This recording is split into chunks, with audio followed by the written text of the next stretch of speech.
കോൺഗ്രസിന്റെ അധ്യക്ഷൻ Shri Shafi, വേദിയിലെ youth Congress KSU നേതാക്കളെ, എൻ്റെ പ്രിയമുള്ള ക്യാമ്പ് അംഗങ്ങളെ, നല്ല മനോഹരമായി മൂന്നാമത്തെ ദിവസം ഈ ക്യാമ്പ് സമാപിക്കുകയാണ്. വലിയ പ്രതീക്ഷയോടെയാണ് നിങ്ങളുടെ ക്യാമ്പിന്റെ ഔട്ട്കം ഞങ്ങൾക്ക് നോക്കി നിൽക്കുന്നത്. നിങ്ങളിൽ നിന്ന് ഇന്ത്യൻ നാഷണൽ കോൺഗ്രസിന് എന്ത് ലഭിക്കും എന്നതാണ് ഞങ്ങളുടെ നോട്ടം. ഇവിടെ ഇന്നത്തെ രാഷ്ട്രീയ സാഹചര്യങ്ങളൊക്കെ നമുക്കറിയാം. എനിക്ക് കുറേ കാര്യങ്ങൾ സംസാരിക്കാനുണ്ടെങ്കിലും ഇത്തിരി പ്രശ്നമുണ്ട്. നമ്മുടെ പ്രശ്നങ്ങൾ ഒരു പരിമിതമാക്കും, ഒന്നും ധരിക്കരുത്. ഇവിടെ വളരെ വളരെ മോശമായ ഒരു രാഷ്ട്രീയ സാഹചര്യത്തിലാണ് നമ്മൾ കടന്നു പോകുന്നത്. സാഹോദര്യവും സൗഹൃദവും ബന്ധങ്ങളും തകർത്ത് തരിപ്പണമാക്കി അക്രമത്തിന്റെയും തേർവാഴ്ചയുടെയും ശിലാകേന്ദ്രമായി ഇന്ത്യൻ രാഷ്ട്രീയത്തെ മാറ്റിക്കൊണ്ടിരിക്കുന്ന ഒരു ചുറ്റുപാടാണ്. നിന്ദ്യമായ നീചമായ വർഗീയ വികാരങ്ങൾ കുത്തിയിളക്കി മനുഷ്യനെ വിഭജിച്ച് ഇന്ത്യയിലെ നമ്മുടെ സാമൂഹ്യ ജീവിതം തകർത്ത് തരിപ്പണമാക്കി സൗഹൃദത്തിന്റെ രാഷ്ട്രീയ അന്തരീക്ഷം തീർത്തും നഷ്ടപ്പെട്ടുകൊണ്ടിരിക്കുന്ന ഒരു രാഷ്ട്രീയ ചുറ്റുപാടിലാണ് ഞാനും നിങ്ങളും മുഖാമുഖം. ഇന്ത്യ ഭരിക്കുന്ന രാഷ്ട്രീയ പ്രസ്ഥാനം ഒരു ഭാഗത്ത്, കേരളത്തിലെത്തിയാൽ കേരളത്തിൽ മറ്റൊരു ഫാസിസം, തൊഴിലാളി വർഗ ഫാസിസം, പിണറായി വിജയന്റെ തൊഴിലാളി വർഗ ഫാസിസം ക്രൂരമായ കാഴ്ചപ്പാടുകളിലൂടെ കേരളത്തിൽ എല്ലാ സൗഹൃദത്തിന്റെയും കളിത്തേരുകൾ തച്ചു തകർക്കുന്ന തിരിക്കലാണ് പിണറായി വിജയൻ. നരേന്ദ്രമോദി ഇന്ത്യയുടെ പ്രധാനമന്ത്രി ആവുന്നതിന് മുമ്പ് അദ്ദേഹം ഇന്ത്യൻ പാർലമെന്റിൽ ആദ്യമായി വന്ന ഒരു ദിവസം ഞാൻ നോക്കുകയാണ്. ആ പാർലമെന്റ് സെഷൻ നടക്കുമ്പോഴല്ല, അദ്ദേഹവും അദ്ദേഹത്തിന്റെ പാർട്ടി നേതാക്കന്മാരും ഒരു ടീമായി വന്ന് പാർലമെന്റിലേക്ക് കയറിയാണ്. അതിന്റെ മെയിൻ ഗേറ്റിന്റെ മുൻപിൽ എത്തിയപ്പോ അദ്ദേഹം അവിടെ നിന്ന് ഒന്ന് തൊഴുത്, ഒന്ന് കുമ്പിട്ട്, സാഷ്ടാംഗ പ്രണാമം ചെയ്ത്, ചപ്പലപടി അടിച്ചു വെച്ച്, എന്നിട്ട് ഈ ലോകസഭ പാർലമെന്റിനകത്തേക്ക് കയറി ചെല്ലുന്ന ഒരു രംഗം. അതായത് പാർലമെന്ററി ഡെമോക്രസിയോട് അദ്ദേഹം കാണിച്ച ആദരവിന്റെ പരമോന്നതമായ ഒരു അന്തരീക്ഷം അന്ന് അദ്ദേഹം സൃഷ്ടിച്ചു. ഞങ്ങളൊക്കെ ധരിച്ചു അദ്ദേഹം നല്ല ജനാധിപത്യ വിശ്വാസിയായിരിക്കും. ഇന്ത്യൻ പാർലമെന്റോട് ഇത്രയൊക്കെ ബഹുമാനവും ആദരവുമുള്ള ഒരു പ്രധാനമന്ത്രിയാണ് വരാൻ പോകുന്നതെങ്കിൽ ഇന്ത്യൻ ഡെമോക്രസി നന്നാവും എന്നൊക്കെ ഞങ്ങളുടെയൊക്കെ മനസ്സിനകത്ത് പ്രതീക്ഷയുണ്ടായെങ്കിലും ഇന്ന് ആ നരേന്ദ്രമോദി എവിടെ? അന്ന് കണ്ട നരേന്ദ്രമോദിയുടെ വികൃത രൂപം പോലും ആകാൻ ഇന്നത്തെ നരേന്ദ്രമോദിക്ക് സാധിക്കാത്ത ചുറ്റുപാടിലാണ്. ഇവിടെ ജനാധിപത്യം ഉണ്ടോ എന്നതാണ് ചോദ്യം. ഇന്ത്യൻ പാർലമെന്റിന്റെ അകത്ത് ജനാധിപത്യപരമായി ചർച്ച ചെയ്യേണ്ടുന്ന ഒരു കാര്യം ചർച്ച ചെയ്യാൻ ഇന്ന് പാർലമെന്റിൽ വേദിയില്ല. ആവശ്യമുള്ള മന്ത്രിമാർ പോലും യഥാർത്ഥത്തിൽ ചോദ്യങ്ങൾ ചോദിക്കുമ്പോൾ കൺസേൺ മിനിസ്റ്റേഴ്സ് അവിടെ ഉണ്ടാകുന്നില്ല. ഒരു പകരക്കാരനുണ്ടാകും. പ്രധാനമന്ത്രി വല്ലപ്പോഴും പാർലമെന്റിലേക്ക് കടന്നു വരുന്ന ഒരു സന്ദർശകനായി മാറി. എത്രയോ പ്രശ്നങ്ങൾ, ഭീകരമായ പ്രശ്നങ്ങൾ, നാടിന്റെ ഏറ്റവും പ്രാധാന്യം അർഹിക്കുന്ന എത്രയോ പ്രശ്നങ്ങൾ, ആ പ്രശ്നങ്ങളൊക്കെ പാർലമെന്റിന്റെ അകത്ത് തലങ്ങ് വിലങ്ങ് പാതിരാ നേരം വരെ ചർച്ച ചെയ്യേണ്ടുന്ന രാഷ്ട്രീയ അജണ്ടകൾ നിലനിൽക്കുമ്പോൾ ആ പാർലമെന്റിന്റെ അകത്ത് ഡിപ്പാർട്ട്മെന്റ് വകുപ്പ് തല മന്ത്രിമാർ വരുന്നില്ല, പ്രധാനമന്ത്രി അതിന്റെ അകത്തേക്ക് കയറി വരുന്നില്ല. അദ്ദേഹം ഒരു സന്ദർശകനാണ്. ഇപ്പോൾ വല്ലപ്പോഴും ഒന്നിങ്ങനെ വന്ന് അദ്ദേഹം ഒരിങ്ങനെ കാറ്റ് വീശി കാറ്റിന് തരുന്നത് പോലെ ആടി അദ്ദേഹം പാർലമെന്റിൽ വന്ന് അദ്ദേഹത്തിന്റെ സീറ്റിൽ അവിടെ ഇരുന്ന് കുറച്ചു നേരം ഈ ഇടത്തെ കൈ കൊണ്ട് BJP-ക്കാർ പ്രസംഗിക്കുമ്പോൾ താളം പിടിച്ച് കുറെ സമയം എടുത്ത് കഴിഞ്ഞ് എഴുന്നേറ്റ് അദ്ദേഹം അത് പോവാണ്. പ്രധാനമന്ത്രിക്ക് ഇന്ത്യൻ പാർലമെന്റ് അംഗങ്ങളോട് പറയാനൊന്നുമില്ല. അഭിസംബോധന ചെയ്യാനൊന്നുമില്ല. അവരുടെ സംശയങ്ങൾക്ക് ഉത്തരം പറയാൻ ഇന്ത്യൻ പ്രധാനമന്ത്രിക്ക് മനസ്സില്ല. രാഷ്ട്രീയമായി പാർലമെന്റിനകത്ത് ചർച്ച ചെയ്ത് തീരുമാനമെടുക്കേണ്ടുന്ന തീരുമാനങ്ങൾ ഏകാധിപത്യ പ്രവണതയോടെ ബല്ലുകൾ പാസാക്കി പോകുന്ന ഒരു ചരിത്ര സംഭവമായി ഇന്ത്യൻ പാർലമെന്റ് ഇന്ന് മാറിക്കൊണ്ടിരിക്കുകയാണ്.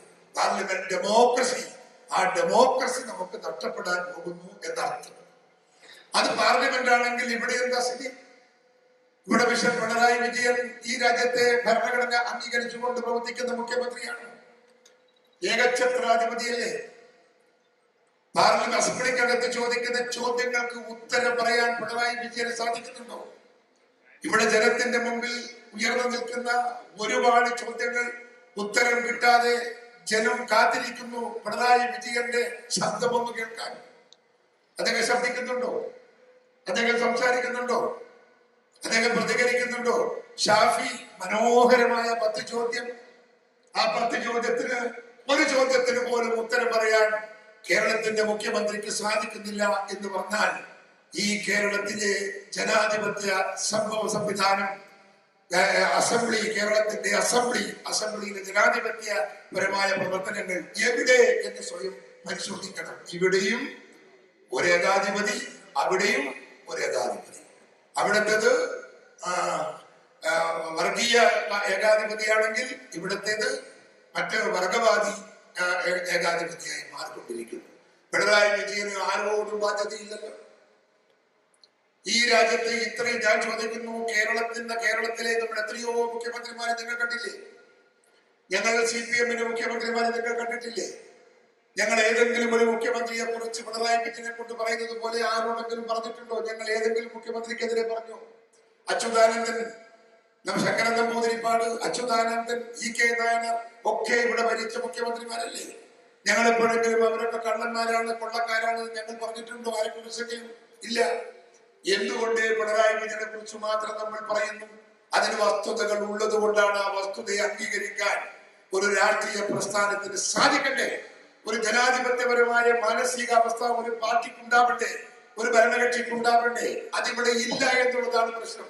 10 ചോദ്യം ചോദിച്ച ഷാഫിയുടെ ചോദ്യത്തിന് ഒരു ചോദ്യത്തിന് പോലും ഉത്തരം പറയാൻ അദ്ദേഹത്തിന് സാധിക്കില്ലെങ്കിൽ അദ്ദേഹത്തിന് എന്ത് ബാധ്യതയാണ് ഈ പാർലമെന്റ് അസംബ്ലിയോട്, ഈ MLA-മാരോട് എന്ത് ബാധ്യതയാണ് അദ്ദേഹത്തിന്? ചോദിച്ച ചോദ്യങ്ങൾ എന്ത്? നാടുകളെ ജനം അനുദിനം ചർച്ച നടത്തുന്ന ചായക്കടയിലും റോഡ് വക്കിലും ബസ് സ്റ്റാൻഡിലും ജനം ചർച്ച ചെയ്യുന്ന വിഷയങ്ങളാ ചോദ്യം. ആ ചോദ്യങ്ങൾക്ക് പോലും ഉത്തരമില്ല എന്ന് പറഞ്ഞാൽ ഡെമോക്രസി എങ്ങോട്ട് പോകുന്നു എന്നതാണ് ചോദ്യം. എവിടത്തോട്ടാണ് ജനാധിപത്യം പോകുന്നത്? ഈ നാടിന്റെ സൗന്ദര്യം എന്താ? ഈ നാടിന്റെ ഏറ്റവും വലിയ നേട്ടം എന്താ? ഇന്ത്യ രാജ്യത്തിന്റെ നേട്ടം എന്താ? 47 ഓഗസ്റ്റ് 15-ാം തീയതി സ്വാതന്ത്ര്യം കിട്ടിയപ്പോ ഇന്ത്യ രാജ്യം ഏത് വഴിക്ക് നീങ്ങുന്നു എന്ന് ലോകം സാമൂഹ്യം നോക്കി നിന്ന ഒരു കാലഘട്ടമാണ്. അന്ന് ഇന്ത്യക്ക് ജനാധിപത്യം, അന്ന് ഇന്ത്യക്ക് മതേതരത്വം, അന്ന് ഇന്ത്യക്ക് വികസനം, ഇതൊക്കെ പ്രഖ്യാപിച്ച ഇന്ത്യൻ നാഷണൽ കോൺഗ്രസിന്റെ ഒരു വലിയ സമൂല്യമായ സംഭാവന ഇന്ത്യ രാജ്യത്തിന് ലോകരാഷ്ട്ര മേപ്പിൽ ഒരു വലിയ സ്ഥാനം നേടിക്കൊടുത്തിട്ടുണ്ട്. ജനാധിപത്യത്തിന്റെ ഏറ്റവും വിശാലമായ ഒരു രാഷ്ട്രീയ വേദി, അതുപോലെ തന്നെ മതേതരത്വം. 100 മതങ്ങൾ ലോകത്ത് ജന്മമെടുത്ത എല്ലാ മതങ്ങളും ജീവിക്കുന്ന ഇന്ത്യ രാജ്യത്ത് ഈ സ്വാതന്ത്ര്യം കിട്ടിയപ്പോ പലരും അങ്ങനെ സംശയിച്ചിരുന്നു. ഇന്ത്യ നിലനിൽക്കുമോ എന്ന് ചോദിച്ചവരുണ്ട്. ഇന്ത്യ രാജ്യം നിലനിൽക്കുമോ? ഇത് ബഹുസ്മൃതിയുടെ നാടല്ലേ? ഇവിടെ മതങ്ങൾ വേറെയാണ്, ജാതികൾ വേറെയാണ്, ഭാഷകൾ വേറെയാണ്, സംസ്കാരങ്ങൾ വേറെയാണ്, ആചാരങ്ങൾ വേറെയാണ്, അനുഷ്ഠാനങ്ങൾ വേറെയാണ്, എല്ലാം വൈവിധ്യമാണ്. ആ വൈവിധ്യത്തെ കോർത്തിണക്കിക്കൊണ്ട് മുൻപോട്ട് കൊണ്ടുപോകാൻ ഇന്ത്യൻ നാഷണൽ കോൺഗ്രസിനും പണ്ഡിറ്റ് ജവഹർലാൽ നെഹ്റുവിനും സാധിക്കില്ല എന്ന് വെട്ടി തുറന്നു പറഞ്ഞ ലോകത്തിലെ ഒരുപിടി നേതാക്കന്മാരും ഒരുപിടി ചരിത്രകാരന്മാരും നമ്മുടെയൊക്കെ മനസ്സിൽ ഇപ്പോഴുമുണ്ട്. പുസ്തകം എഴുതിയവരുണ്ട്, വിമർശിച്ചവരുണ്ട്, ഒരിക്കലും മതപരമായ ഐക്യം ഉണ്ടാക്കാൻ സാധിക്കില്ലെന്ന് പറഞ്ഞവരുണ്ട്. സത്യമല്ലേ? ഇന്ത്യ രാജ്യത്ത് ലോകത്തിലുള്ള എല്ലാ മതങ്ങളും ഇവിടെ ജീവിക്കുകയല്ലേ? എല്ലാ ഭാഷകൾ ഇന്ത്യ ഒരു കോണ്ടിനെന്റൽ കൺട്രി അല്ലേ? ഓരോ സംസ്ഥാനം അവിടെ ഭാഷ പ്രത്യേകം, സംസ്കാരം വ്യത്യസ്തം. ഈ വൈരുദ്ധ്യങ്ങൾ ഇതിനെയൊക്കെ എങ്ങനെ ഓർത്തിണക്കി കൊണ്ടുപോകുമെന്ന് ചോദിച്ച ചോദ്യത്തിന് ഇന്ത്യൻ നാഷണൽ കോൺഗ്രസ് പ്രവർത്തനത്തിലൂടെ ഈ ലോക സമക്ഷം നമ്മൾ തെളിയിച്ചു. ഇന്ത്യയിൽ ഇന്ത്യൻ നാഷണൽ കോൺഗ്രസിനും ഇന്ത്യൻ നാഷണൽ കോൺഗ്രസിന്റെ രാഷ്ട്രീയ കാഴ്ചപ്പാടുകൾക്കും ഈ വൈരുദ്ധ്യങ്ങളെയും ഈ വൈജാത്യങ്ങളെയും ഈ വൈരൂപ്യങ്ങളെയും എല്ലാം ഒരുമിച്ച് കൊണ്ടുപോകാൻ സാധിക്കുന്ന കരുത്ത് ഇന്ത്യൻ നാഷണൽ കോൺഗ്രസിന് ഉണ്ടെന്ന് നമ്മൾ ലോകത്തിന്റെ മുമ്പിൽ കാട്ടിക്കൊടുത്തു. അത്ഭുതത്തോടെയല്ലേ ലോകം നോക്കി നിൽക്കുന്നത്? 75 വർഷം പിന്നിട്ടില്ലേ ഈ രാജ്യം? 75 വർഷം പിന്നിട്ടപ്പോൾ എവിടെയെങ്കിലും ഒരു വർഗീയ സംഘർഷം കൊണ്ട് ഈ നാടിന്റെ തൊണ്ടുഭൂമി നഷ്ടപ്പെട്ടിട്ടുണ്ടോ? ഏതെങ്കിലും മതങ്ങൾക്ക് ഇവിടെ പ്രവർത്തിക്കാൻ സാധിക്കാത്ത സാഹചര്യം ഈ 75 വർഷം കൊണ്ട് ഈ ഇന്ത്യൻ നാഷണൽ കോൺഗ്രസിന്റെ ഭരണ കാലയളവിൽ ഇന്ത്യ രാജ്യത്ത് ഏതെങ്കിലും മതത്തിന് പ്രശ്നങ്ങളുണ്ടോ? ഏതെങ്കിലും ഭാഷകൾക്ക് പ്രശ്നങ്ങളുണ്ടോ? ഏതെങ്കിലും സംസ്കാരത്തിന് പ്രശ്നമുണ്ടോ? ഏതെങ്കിലും വിഭാഗത്തിൽ ആളുകൾക്ക് പ്രശ്നങ്ങളുണ്ടോ? എല്ലാവരുടെ പ്രശ്നങ്ങളും അറ്റൻഡ് ചെയ്ത് അത് കേട്ട് അതിന് പരിഹാരമുണ്ടാക്കി അതിനനുസൃതമായ ആവശ്യമായ നിയമങ്ങൾ ഉണ്ടാക്കി ഒരു രാജ്യത്തിന്റെ സ്വാതന്ത്ര്യവും ഒരു രാജ്യത്തിന്റെ വികസനവും ഇവിടെ ഉറപ്പിച്ച നാടാണ് ഇന്ത്യ. ഇന്റർനാഷണൽ കോൺഗ്രസ് ആണ് ഇവിടെ എല്ലാം. ഇവിടെ അരി ഉണ്ടായിട്ടില്ല, സ്വാതന്ത്ര്യം കിട്ടുമ്പോ തുണി ഉണ്ടായിട്ടില്ല, ഇവിടെ പണിയുണ്ടായിട്ടില്ല, ഇവിടെ വികസനം ഉണ്ടായിട്ടില്ല, വിദ്യാഭ്യാസം ഉണ്ടായിട്ടില്ല, ശാസ്ത്രം ഉണ്ടായിട്ടില്ല, ഒന്നുമില്ലാത്ത നാടാ. ആ നാടിനെ മാറ്റി വളർത്തിയെടുത്തില്ലേ? 75 വർഷക്കാലം കൊണ്ട് അരിയില്ലാത്ത നാട് അരി കയറ്റി അയക്കുന്ന നാടാക്കി മാറ്റിയില്ലേ? 75 വർഷക്കാലം കൊണ്ട് വസ്ത്രമില്ലാത്ത നാട് വസ്ത്രം കയറ്റി അയക്കുന്ന നാടാക്കി മാറ്റിയില്ലേ? വിദ്യാഭ്യാസത്തിന് വിദേശത്ത് പോയ നാട് എല്ലാ വിദ്യാഭ്യാസത്തിന്റെയും സങ്കേതമായി ഇന്ത്യ രാജ്യത്തെ മാറ്റിയില്ലേ? ശാസ്ത്രജ്ഞന്മാർ ലോകത്തെ ഏതെങ്കിലും ഒരു പുതിയ ഇൻവെസ്റ്റിഗേഷൻ കണ്ടുപിടുത്തം വന്നാൽ ആ കണ്ടുപിടുത്തത്തിന്റെ ശാസ്ത്ര ലോകത്ത് ഒരു ഇന്ത്യക്കാരനുണ്ട് എന്ന ആധുനിക ചരിത്രം ഇന്ത്യക്ക് അഭിമാനമല്ലേ? എല്ലാം ഇവിടെ ഉണ്ടാക്കാൻ കോൺഗ്രസ് പ്രസ്ഥാനത്തിന് സാധിച്ചിരിക്കുന്നു. പണ്ഡിറ്റ് ജവഹർലാൽ നെഹ്റുവിന്റെ, ഇന്ദിരാഗാന്ധിയുടെ, രാജീവ് ഗാന്ധിയുടെ, കോൺഗ്രസിന്റെ പരമ്പരാഗത പ്രധാനമന്ത്രിമാരുടെ കീഴിൽ ഇന്ത്യ രാജ്യത്തിന്റെ വികസനം ശക്തമാക്കാനും സമാധാനം നിലനിർത്താനും ശാന്തി നിലനിർത്താനും മതേതരത്വം സംരക്ഷിക്കാനും വൈകാരികമായ പ്രശ്നങ്ങൾക്ക് പരിഹാരം ഉണ്ടാക്കാനും കോൺഗ്രസിന് സാധിച്ചു എങ്കിൽ BJP എന്ന് പറയുന്ന ഇന്ത്യയിൽ വർഗീയത പ്രചരിപ്പിക്കുന്ന രാഷ്ട്രീയ പ്രസ്ഥാനത്തിന് ആ ജനങ്ങളുടെ വിശ്വാസ്യതയെ നെറ്റിലേറ്റാൻ സാധിക്കാത്ത വിധം ഇതേ ഈ നാട് ജനാധിപത്യ വിരുദ്ധ നാടായി മാറിക്കൊണ്ടിരിക്കുന്നു എന്നതാണ് പ്രശ്നം. ഇവിടെ നമുക്ക് ഉത്തരവാദിത്വമുണ്ട്.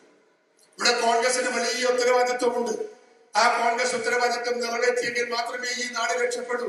ഉത്തരേന്ത്യയിൽ ഒരുപാട് സംസ്ഥാനങ്ങൾ അശാന്തിയുടെ മണ്ണിലേക്ക് പോവുകയാണ്. അവിടെയൊക്കെ തിരിച്ചു വരവ് കോൺഗ്രസിനല്ലാതെ മറ്റൊരു രാഷ്ട്രീയ പ്രസ്ഥാനത്തിന് സാധ്യതയില്ല. വരില്ലെന്ന് പ്രതീക്ഷിച്ചിടത്ത് പോലും കോൺഗ്രസ് ഇപ്പൊ ശക്തമായി വരികയാണ്. അവിടെയൊക്കെ സമരമുഖത്തിന്റെ കോൺഗ്രസ് ആണ്. ഉത്തരേന്ത്യയിലെ ഒരുപാട് സംസ്ഥാനങ്ങളിൽ ഭരിക്കുന്ന ഭരണകക്ഷിക്കെതിരെയുള്ള സമരമുഖത്ത് ഇന്ത്യൻ നാഷണൽ കോൺഗ്രസിന്റെ ചുണക്കുട്ടികൾ ഇറങ്ങിയിരിക്കുന്നു. എത്ര പുതിയ സംസ്ഥാനങ്ങളിൽ സമരമുഖത്ത കോൺഗ്രസ്. പ്രതീക്ഷയോടുകൂടി ഈ നാട് ഇന്ത്യൻ നാഷണൽ കോൺഗ്രസിന്റെ തിരിച്ചുവരവിന് കാത്തിരിക്കുന്നു എന്ന യാഥാർത്ഥ്യം എന്റെ പ്രിയപ്പെട്ടവർ നിങ്ങൾ നെഞ്ചിലേറ്റണം. എന്റെ യൂത്ത് കോൺഗ്രസിന്റെ കുട്ടികളോട് എനിക്ക് പറയുന്നത് ഞങ്ങളും നിങ്ങളിൽ പ്രതീക്ഷയാണ്. നിങ്ങളിലാണ് ഞങ്ങളുടെ പ്രതീക്ഷ. കേരളത്തിൽ നമുക്ക് കരുത്താർജിക്കണം, ശക്തമായി മുമ്പോട്ട് വരണം. നമുക്ക് ഒരുപാട് പോരായ്മകൾ കേരളത്തിൽ ഉണ്ടായിട്ടുണ്ട്. ആ പോരായ്മകൾ നമുക്ക് പരിഹരിക്കണം. ഞങ്ങളുടെ ഇന്ത്യൻ നാഷണൽ കോൺഗ്രസിൽ നിന്ന് ഒരുപാട് വിഭാഗങ്ങൾ ചോർന്നു പോയിട്ടുണ്ട്. ഞാൻ KPCCയുടെ പ്രസിഡന്റായി വന്നതിന് ശേഷം ഞാൻ 3 സർവേ നടത്തിയിരുന്നു. ആ സർവേക്കകത്ത് കേരളത്തിലെ കോൺഗ്രസിന്റെ ഇന്നത്തെ ഒരു സാഹചര്യം എന്ന് പറയുന്നത് ഇറോഷൻ. തിരുവനന്തപുരം ജില്ലയിൽ മാത്രം 22% കോൺഗ്രസുകാർ ഈ കോൺഗ്രസ് വിട്ടുപോയിരിക്കുന്നു, മാറിപ്പോയിരിക്കുന്നു, മറ്റു പ്രസ്ഥാനങ്ങളിലേക്ക് പോയിരിക്കുന്നു. അതുപോലെ തന്നെ ആലപ്പുഴ, അതുപോലെ തന്നെ കൊല്ലം, അതുപോലെ മറ്റു ജില്ലകളിലൊക്കെ ഒട്ടുമിക്ക ജില്ലകളിലും ഇറോഷനിലൂടെ കോൺഗ്രസിന് കരുത്ത് നഷ്ടപ്പെട്ടുകൊണ്ടിരിക്കുന്നു ഈ കാലഘട്ടത്തിൽ എന്ന യാഥാർത്ഥ്യം നിങ്ങൾ ഓർക്കണം. ഒരു പുതിയ പ്രവർത്തകൻ വരണം. ആ പുതിയ പ്രവർത്തകൻ വരുമ്പോ ആ പുതിയ പ്രവർത്തകൻ ഒരു മോഡലാവണം. ഞാൻ എല്ലായിടത്തും ഞാൻ പറയാറുണ്ട്, ഒരു രാഷ്ട്രീയ പ്രവർത്തകന് ധർമ്മങ്ങളുണ്ട്. മാത്യു മണിയങ്കാടിന്റെ ക്ലാസ്സിൽ പങ്കെടുത്ത അവസരത്തിൽ അന്ന് അദ്ദേഹം പറയാറുണ്ട്, കോൺഗ്രസ് പ്രവർത്തകൻ ഒരു സംഘാടകനാകണം, കോൺഗ്രസ് പ്രവർത്തകൻ ഒരു ഒറേറ്റർ ആവണം, കോൺഗ്രസ് പ്രവർത്തകൻ ഒരു ഫിനാൻഷ്യൽ ആവണം. ഫിനാൻഷ്യൽ എന്ന് പറയുമ്പോൾ പൈസക്കാരൻ എന്നല്ല അർത്ഥം. ഒരു പബ്ലിക്കോട് പോയി ഒരു പൊതുകാര്യം പറയുമ്പോൾ ആ പബ്ലിക് വിശ്വാസപൂർവ്വം ഈ കോൺഗ്രസുകാരന്റെ അപേക്ഷ സ്വീകരിക്കാൻ അദ്ദേഹത്തിന്റെ സത്യസന്ധത അദ്ദേഹത്തിന് ഉണ്ടാവണം എന്നതാണ് അദ്ദേഹത്തിന്റെ വിവക്ഷ. ഇതെല്ലാം ഉണ്ടെങ്കിൽ മാത്രമേ ഒരു റോൾ മോഡൽ കോൺഗ്രസ് പ്രവർത്തകനാകാനും പാർട്ടിയുടെ ദൗത്യം ഏറ്റെടുക്കാനും നമുക്ക് സാധിക്കൂ. ഞങ്ങളിൽ ജനങ്ങൾക്ക് വിശ്വാസം വേണം. ഞങ്ങൾക്ക് അവരിൽ വിശ്വാസം മാത്രം പോരാ, അവർക്ക് ഞങ്ങളിൽ വിശ്വാസം വേണം. ഞങ്ങളിൽ വിശ്വാസം ഇല്ലാത്തത് കൊണ്ടാണ് ഈ ഇറോഷൻ എന്നത് നിങ്ങൾ മനസ്സിലാക്കണം. ഗൗരവമുള്ള കാര്യമാണ്. എല്ലാ സ്ഥലത്തും പാർട്ടിയിൽ നിന്ന് അകന്നു പോകുന്നു. എന്തുകൊണ്ടെന്ന് അറിയാമോ നിങ്ങൾക്ക്? സാധാരണക്കാരന്റെ അധ്വാനിക്കുന്ന, കഷ്ടപ്പെടുന്ന, ഭാരം ചുമക്കുന്ന, പട്ടിണി കിടക്കുന്ന, രോഗഗ്രസ്തരായ ആളുകളുടെ പ്രശ്നങ്ങൾ അഡ്രസ് ചെയ്യാൻ കോൺഗ്രസിന്റെ പ്രാദേശിക തല നേതാക്കന്മാരും പ്രവർത്തകന്മാർക്കും സാധിക്കുന്നില്ല എന്നതാണ് ഒരു യാഥാർത്ഥ്യം. ഞാൻ പലപ്പോഴും കോൺഗ്രസിന്റെ നേതൃരംഗത്ത് യോഗങ്ങളൊക്കെ നടക്കുമ്പോൾ ഞാൻ ചോദിക്കാറുണ്ട്, നിങ്ങളുടെ പ്രദേശത്ത് നിങ്ങൾ രോഗി ആയാൽ അവരെ കാണാൻ നിങ്ങൾ പോകാറുണ്ടോ? അവരെ ഡോക്ടറെ കാണിക്കാറുണ്ടോ? അവർക്ക് ചികിത്സിക്കാൻ കാശില്ലെങ്കിൽ കാശുണ്ടാക്കി കൊടുക്കാറുണ്ടോ? അവർക്ക് ഒരു സേവനം കൊടുക്കുന്ന സ്വഭാവമുണ്ടോ? ഞാൻ നടത്തിയ ഒരു സർവേയിൽ 46% നെഗറ്റീവാണ് അതിന്റെ റിപ്ലൈ എന്ന് നിങ്ങൾ മനസ്സിലാക്കണം. അപ്പോ പബ്ലിക്കിനെ, സമൂഹത്തെ സഹായിക്കാനും സമൂഹത്തിന് സേവനം കൊടുക്കാനും നമുക്ക് സാധിക്കുന്നില്ല എങ്കിൽ നമ്മളിൽ വിശ്വാസം അർപ്പിച്ച കോൺഗ്രസിന്റെ പ്രവർത്തകർ തന്നെ, കോൺഗ്രസിന്റെ അനുഭാവികൾ തന്നെ പാർട്ടിയിൽ നിന്ന് അകന്നകന്നു പോകും. സ്വാഭാവികമായും അകന്നകന്നു പോകും. ആ അകൽച്ച നമ്മളിപ്പോ അഭിമുഖീകരിക്കുക. കേരളത്തിൽ അതുണ്ട്, ഒട്ടുമിക്ക ജില്ലകളിലും അതുണ്ട്. അവിടെ നമുക്കത് പരിഹരിക്കണം. അത് പരിഹരിക്കാൻ വേണ്ടിയാണ് ഞങ്ങൾ CUC എന്ന് പറയുന്ന അവസാനത്തെ ആയുധം നമ്മൾ കൊണ്ടുവന്നത്. അതിനു വേണ്ടിയാണ്. CUC വന്നു കഴിഞ്ഞാൽ CUC പൂർണ്ണമായി, ഞാൻ ഷാഫിയോട് സംസാരിക്കുകയായിരുന്നു. ഷാഫിയുടെ മനസ്സിനകത്തും അതേ പ്ലാൻ യൂത്ത് കോൺഗ്രസിന് വേണ്ടി ഒരു പദ്ധതിയും അദ്ദേഹം ഉണ്ടാക്കിയിട്ടുണ്ട്. അവിടെയാണ് നമുക്കിതിന് ലക്ഷ്യം കാണും. നിങ്ങൾ ഓർക്കേണ്ടത്, ഈ കോൺഗ്രസിന്റെ അകത്ത് നിന്ന് പോകുന്ന ആളുകൾ മുഴുവൻ പോയി കഴിഞ്ഞാൽ കോൺഗ്രസ് വിരുദ്ധരായി മാറുന്നില്ല. അവരുടെ മനസ്സിന്റെ അകത്ത് കോൺഗ്രസിന്റെ സെന്റിമെന്റ്സ് ഉണ്ടാവാം. കുറെ കാലമൊക്കെ കോൺഗ്രസിൽ നിന്ന് മാറി നിൽക്കുന്നവർ, ആ മാറി നിൽക്കുന്നവരും അത് കോൺഗ്രസ് തന്നെ. പക്ഷേ കോൺഗ്രസിന്റെ രംഗത്തില്ല, കോൺഗ്രസുകാരെ കണ്ടിട്ടുള്ള, കോൺഗ്രസുകാരുടെ ബന്ധങ്ങളില്ല. അവർ വോട്ട് ആ സാഹചര്യത്തിനനുസരിച്ച് മാറ്റി ചെയ്യും. അതാണ് സ്വാഭാവികമായും ഉണ്ടാകുന്ന ഫലങ്ങൾ. ആ ഫലങ്ങളെ മാറ്റിമറിക്കാൻ നമുക്ക് സാധിക്കണം. എങ്ങനെ സാധിക്കും? നമുക്ക് ഈ മാറി നിൽക്കുന്നവരെ കണ്ടെത്താൻ സാധിക്കും. ഈ മാറി നിൽക്കുന്നവരെ കണ്ടെത്താൻ സാധിക്കണമെങ്കിൽ വൈകാരികമായ നല്ല ബന്ധം, നല്ല അയൽക്കാരന്റെ ബന്ധം ഉണ്ടാക്കിയെടുക്കണം. അതിനാണ് CUC. 20-25 വീട് കോൺഗ്രസ് വീടിന്റെ ഒരു യൂണിറ്റാണ് CUC. അവിടെ നിങ്ങളിപ്പോ യൂത്ത് കോൺഗ്രസിന്റെ അല്ലെങ്കിൽ KSUവിന്റെ ഒന്ന് യൂണിറ്റ് ഉണ്ടാക്കാൻ പിന്നെ നിങ്ങൾ പാടുപെടണ്ട. CUC വന്നു കഴിഞ്ഞാൽ ഒരു CUCയിൽ ആ ജവഹർ ബാലമഞ്ച് ഉണ്ടാവും. 10-15 വീടുകളിലെ കുട്ടികൾ ഒരുമിക്കുമ്പോ അവിടെ ഒരു ജവഹർ ബാലമഞ്ച് യൂണിറ്റ് ഉണ്ടാകും. അവിടെ ഒരു KSU യൂണിറ്റ് ഉണ്ടാകും. അവിടെ ഒരു യൂത്ത് കോൺഗ്രസ് യൂണിറ്റ് ഉണ്ടാകും. അവിടെ ഒരു മഹിളാ കോൺഗ്രസ് യൂണിറ്റ് ഉണ്ടാകും. അവിടെ പാർട്ടിയുടെ യൂണിറ്റ് ഉണ്ടാകും. അപ്പോ സ്വാഭാവികമായും ഗ്രാമീണ തലത്തിൽ, കുടുംബ തലത്തിൽ തന്നെ രാഷ്ട്രീയം പഠിക്കാനും രാഷ്ട്രീയം ഉൾക്കൊള്ളിക്കാനും സാധിക്കുന്ന പുത്തൻ തലമുറകളെ നമുക്ക് ജന്മം കൊടുത്ത് പുറത്തേക്ക് ഇറക്കാൻ നമുക്ക് സാധിക്കും. അത് ഇന്ന് വരെ നമുക്ക് നഷ്ടപ്പെടാത്ത ഒരു ഇതായിരിക്കും. ഇപ്പൊ ഞാൻ ഉദാഹരണം ചോദിക്കട്ടെ, നമ്മളിപ്പോ എത്രയോ പ്രവർത്തകന്മാരെ കേൾക്കുന്നു. പ്രവർത്തകന്മാർ കോളേജുകളിൽ എത്തിയാൽ ക്യാമ്പസ് രാഷ്ട്രീയത്തിലൂടെ SFIയും ABVP ആകുന്നവരുണ്ട്. അച്ഛനും അമ്മയും കോൺഗ്രസാ. അങ്ങനെ ഒരുപാട് കേസുകൾ നിങ്ങൾക്ക് തന്നെ അറിയാം. അതൊക്കെ ഒന്ന് മാറ്റിയെടുക്കാൻ നമുക്ക് CUC അത്യാവശ്യമാണ് എന്നതാണ് ഇതിന്റെ പൊളിറ്റിക്കൽ യാഥാർത്ഥ്യം. അവിടെ നമ്മൾക്ക് ഒരു കാര്യം കൂടെ നിങ്ങൾക്ക് ഒരു എക്സാമ്പിൾ പറഞ്ഞു തരാൻ. ഞാൻ രാഹുൽ ഗാന്ധിയെ പറ്റി എപ്പോഴും സംസാരിക്കുമ്പോ ഞാൻ വയനാട് ഒരു എക്സാമ്പിൾ ആക്കാറുണ്ട്. വയനാട്ടിൽ രാഹുൽ ഗാന്ധി മത്സരിക്കുമ്പോ 4.25 ലക്ഷം വോട്ടാണ് അദ്ദേഹത്തിന്. ഞാൻ അവിടെ വേറെ ആരെങ്കിലും മത്സരിച്ചാൽ എത്രയാ വോട്ട്? 40,000, 30,000, 35,000 വോട്ടാണ്. ബാക്കി വോട്ട് എവിടെയാ? അപ്പൊ ആരാണ് ഈ 4.25 ലക്ഷം വോട്ട് രാഹുൽ ഗാന്ധിക്ക് ചെയ്യുന്ന വോട്ടേഴ്സ് ആരാണ്? കോൺഗ്രസിൽ നിന്ന് വിട്ടുപോയവരാണ്, കോൺഗ്രസിൽ നിന്ന് അകന്നവരാണ് എന്ന കാര്യം തർക്കമുണ്ടോ? തർക്കമില്ല. എന്തുകൊണ്ടാണ് അവരങ്ങനെ മാറി നിന്നത്? ഇവിടുത്തെ പ്രാദേശിക ലീഡർഷിപ്പുമായുള്ള തർക്കത്തിന്റെ പുറത്ത്, അഭിപ്രായ വ്യത്യാസത്തിന്റെ പുറത്ത് അവരുടെ താല്പര്യങ്ങൾ പ്രൊട്ടക്ട് ചെയ്യപ്പെടുന്നില്ല എന്ന് ദുഃഖത്തിൽ നിന്നാണ് അവർ മാറിപ്പോകുന്നത്. അവർ മാറുന്നു. പക്ഷേ മാറിയാലും അവരുടെ മനസ്സിന്റെ അകത്ത് കോൺഗ്രസ് എന്ന് പറയുന്ന ഒരു വികാരം അത് കത്തിജ്വലിച്ചു നിൽക്കുന്നു എന്നതാണ് സത്യം. രാഹുൽ ഗാന്ധി പണ്ഡിറ്റ് ജവഹർലാൽ നെഹ്റുവിന്റെ കുടുംബാംഗമാണ്. ഇന്ദിരാഗാന്ധിയുടെ പുത്രനാണ്. അതുകൊണ്ട് തന്നെ അവരുടെ മനസ്സിന്റെ അകത്ത് രാഹുൽ ഗാന്ധിയോട് വരുന്ന ഒരു സെന്റിമെന്റ്സ് ഉണ്ട്. അത് കോൺഗ്രസ് സെന്റിമെന്റ്സാ. അവർ രാഹുൽ ഗാന്ധിക്ക് വോട്ട് ചെയ്യുന്നു. അവർ രാഹുൽ ഗാന്ധിക്ക് വോട്ട് ചെയ്യുമ്പോ ചെയ്യപ്പെടാത്ത 4.25 ലക്ഷം വോട്ട് രാഹുൽ ഗാന്ധിക്ക് ജനങ്ങൾ കൊടുക്കുകയാണ്. അപ്പൊ ഞാൻ പറഞ്ഞു വന്നത്, കോൺഗ്രസ് വിട്ടാലും കോൺഗ്രസിൽ നിന്ന് അകന്നാലും കോൺഗ്രസിനെ വെറുക്കാത്ത ആയിരങ്ങൾ പുറത്തുണ്ട്. അവരെ കണ്ടെത്താൻ നമുക്ക് സാധിക്കണം. അത് CUC യൂണിറ്റിലൂടെ നമുക്ക് സാധിക്കും. 10 മുതൽ 25 വരെയുള്ള കോൺഗ്രസ് കുടുംബത്തിലെ ഒരു യൂണിറ്റാണ് CUC. പരസ്പരം അറിയും. കോൺഗ്രസിന്റെ നല്ല ബന്ധം നല്ല തരത്തിലും ഒരു ലാഞ്ചനയുണ്ടെങ്കിൽ അവരെ കണ്ടെത്താൻ വേണ്ടി ഈ CUC കമ്മിറ്റിക്ക് സാധിക്കുമെന്നാണ് സത്യം. അതുകൊണ്ട് നമുക്ക് പുതിയ ഒരു പ്രവർത്തന ശൈലിയുമായി മുന്നോട്ട് പോകണം. പുതിയ ആളുകളെ നമ്മളിൽ നിന്ന് നഷ്ടപ്പെട്ടു പോകുന്ന ആളുകളെ നമുക്ക് കൊണ്ടുവരാൻ സാധിക്കണം, കൂടെ നിർത്താൻ സാധിക്കണം. ഇവിടെ അവസരങ്ങളുണ്ട്. ജനം ഒരു നല്ല ജനാധിപത്യ സംവിധാനത്തിനും രാഷ്ട്രീയ പ്രസ്ഥാനത്തിനും വേണ്ടി കാത്തിരിക്കുന്ന നാടാണ് നമ്മുടെ നാട്. വെറുക്കാവുന്നതിന്റെ പരമാവധി നമ്മുടെ നരേന്ദ്രമോദിയെ പോലത്തെ ആളുകളെയൊക്കെ ഇന്ത്യയിലെ ജനങ്ങൾ വെറുത്തുകൊണ്ടിരിക്കുന്നു. നമ്മുടെ കേരളത്തിന്റെ മുഖ്യമന്ത്രിയെ കുറിച്ച് ഞാൻ പറയേണ്ട കാര്യമുണ്ടോ? ഇതുവരെ ഇങ്ങനെ ഒരു മുഖ്യമന്ത്രി കേരളത്തിൽ വന്നിട്ടില്ല, ഭരിച്ചിട്ടില്ല. ഒരു മുഖ്യമന്ത്രിയുടെ ഭരണം നമ്മൾ കണ്ടിട്ടില്ല. ഇതുപോലത്തെ ഒരു ഏകാധിപതിയെ ഞാനും നിങ്ങളും എപ്പോഴാ കേരളത്തിൽ കണ്ടത്? ഒരു അച്യുതാനന്ദനായിരുന്നു ഒരു പക്ഷേ ഒരു പരിധി വരെയൊക്കെ ഒരു ഏകാധിപത്യ ശൈലിയിൽ പോകുന്നതാണ്. പക്ഷെ അദ്ദേഹം പോലും ഇതുപോലെ ഒന്നും ചെയ്തിട്ടില്ല. ഇത്രയും നാറി പൊളിച്ച ഒരുപാട് കഥകൾ, ഒരുപാട് ആരോപണങ്ങൾ, ആ ആരോപണങ്ങളൊക്കെ അലങ്കാരമാക്കി മാറ്റി അദ്ദേഹം ഇപ്പോഴും നടക്കുന്നു എന്നതാണ് ഏറ്റവും വലിയ അത്ഭുതം. ഞാൻ ചോദിക്കുന്നു, എങ്ങനെ ഈ പറയുന്ന പരാതികളും ആരോപണങ്ങളും ഒക്കെ കേട്ടിട്ട് അദ്ദേഹത്തിന് ഒരു ഉളുപ്പുമില്ലല്ലോ. ഇതിനകത്ത് എന്തുകൊണ്ടാണെന്ന് അറിയാമോ നിങ്ങൾക്ക്? PRA ഏജന്റിന്റെ സൃഷ്ടിയാണ് പിണറായി വിജയൻ. PRA ഏജന്റിന്റെ സൃഷ്ടിയാണ് നരേന്ദ്രമോദി.